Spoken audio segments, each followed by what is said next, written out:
யார் எல்லாருக்கும் தேங்காய் தண்ணி ரொம்ப பிடிக்கும்னு சொல்லி கமெண்ட் பண்ணுங்க. எனக்கு ரொம்ப பிடிக்கும். அதுவும் கொஞ்சம் வர தேங்காய் இருந்துச்சுன்னா அதில் இருக்கிற தண்ணி வந்து நல்லா டேஸ்ட்டாக இருக்கும், இனிப்பாக இருக்கும்.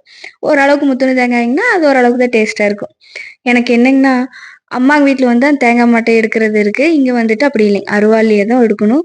அது கஷ்டப்பட்டு எடுத்துருவேன். எடுத்துட்டு கொஞ்சம் என்ன சொல்கிறது, நடுவால் உடைக்காம கொஞ்சம் மேலாப்படி உடைச்சிக்குவேன்.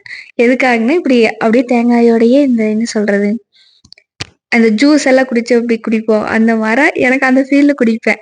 அப்படியே தண்ணி ஒழுகக்கூடாது, அப்படியே வாய் வச்சு குடிச்சிக்கலாம், நல்லா இருக்கும். ட்ரை பண்ணி பாருங்க. அது உடைக்கிறது நான் வீடியோ எடுக்கல. நெக்ஸ்ட் டைம் உங்களுக்கு அந்த மாதிரி தேங்காய் நான் எப்படியெல்லாம் மொட்டை எடுப்பேன், கஷ்டப்பட்டு எடுப்பேன்னு போடுறேன். பொண்ணுங்க அதிகமாக தேங்காய் மட்டை எடுக்க மாட்டாங்க. ஜென்ஸ் யாராவது வீட்டில் இருக்கிறவங்க எடுத்து கொடுப்பாங்க. ஆனால் எங்கள் வீட்டில் அப்படி இல்லை. எங்களை விதை எடுக்க சொல்லுவாங்க. கேட்டால் 1008 வேலை இருக்கு அப்படின்னு சொல்லுவாங்க. அதனால நாங்களே எடுத்து இந்த மாதிரி குடிக்கிறது எனக்கு மிகப்பெரிய சந்தோஷம். உங்களுக்கு எப்படின்னு சொல்லி கமெண்ட் பண்ணுங்க. தேங்க்யூ.